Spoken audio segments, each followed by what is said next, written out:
Now, sometimes news happens so fast that we miss the obvious. Like significant facts blow right by us. Such is what happened with the reports of the past weeks on the outgoing Obama administration's actions toward the incoming Trump National Security Advisor, Mike Flynn.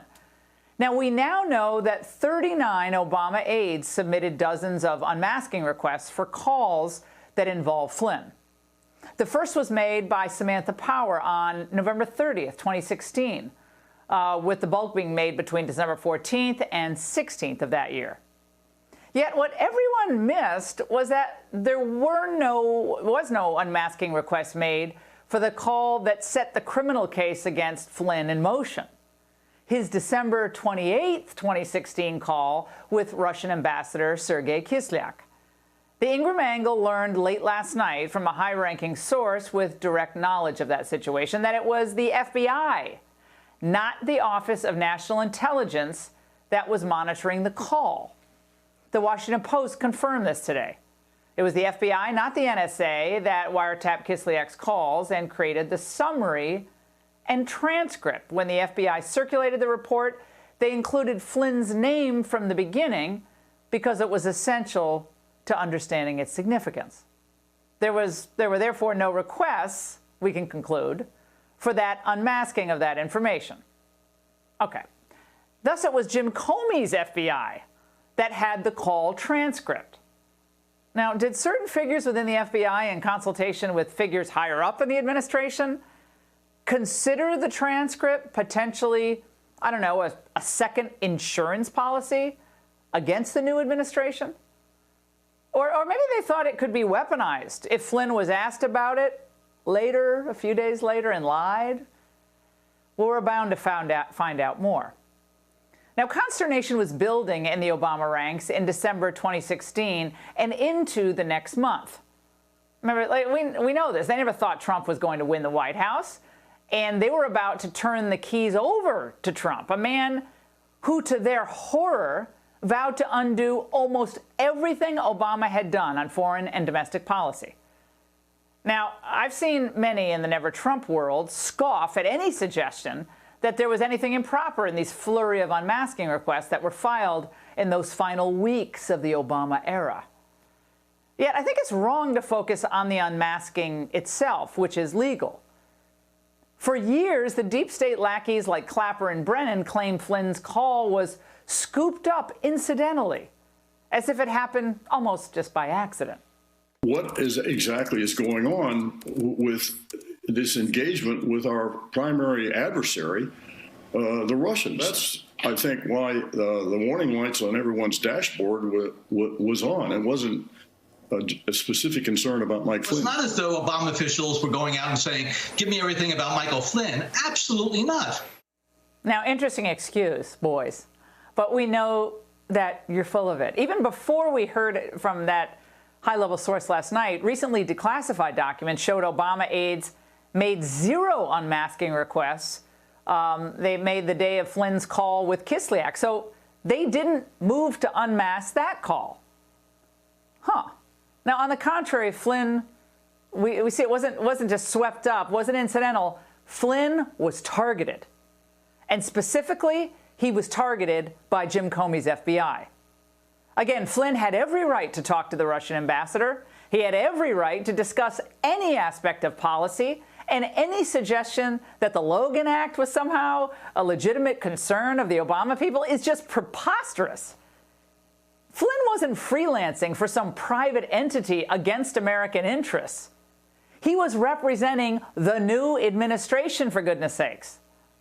Now, recently released documents show that on January 4th, 2017, the DOJ moved to close its investigation of Flynn after it found no derogatory information with respect to his Russian contacts.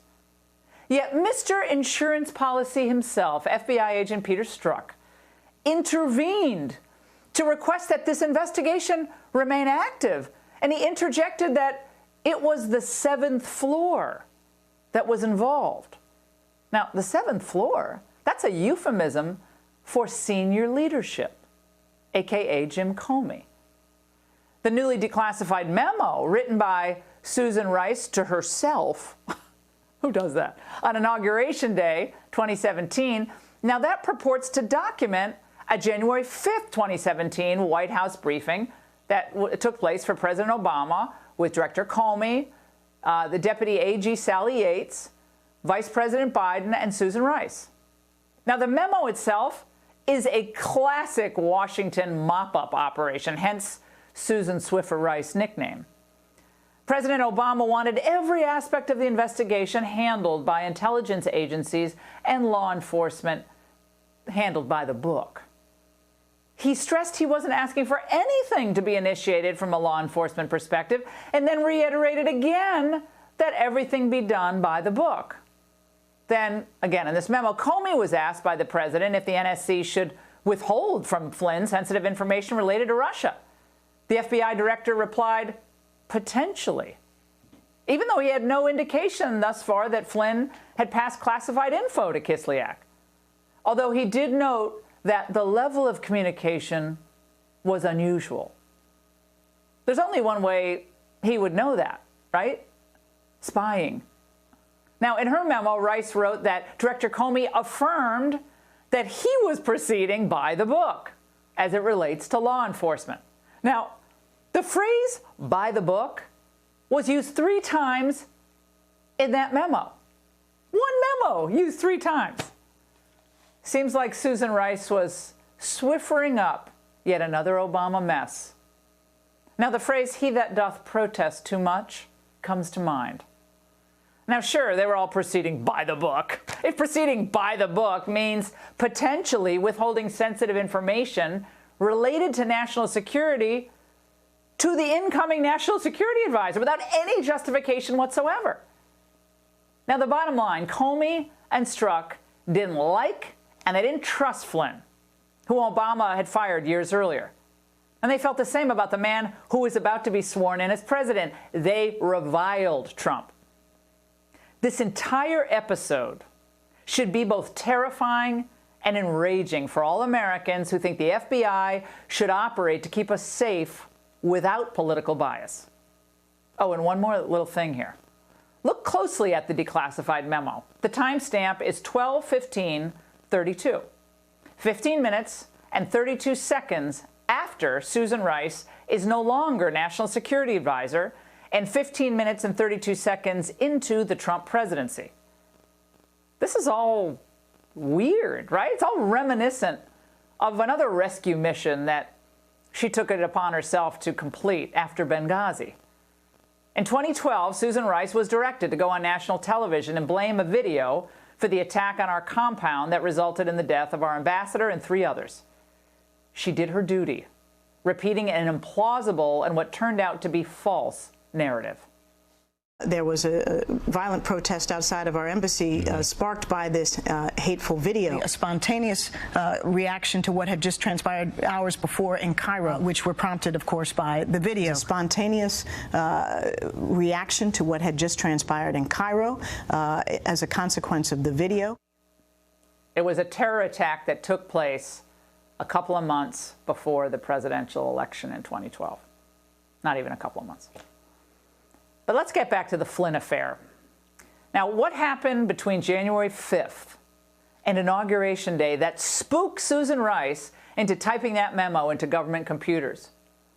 A memo about a meeting that had taken place more than 2 weeks earlier. Now, today she claimed through a spokesperson, of course, that the White House counsel, Neil Eggleston, had instructed her to do this. Why? Is there another document that we haven't seen yet directing Strzok to keep the Flynn operation going? Well, time will tell. Or maybe John Durham will. And that's the angle.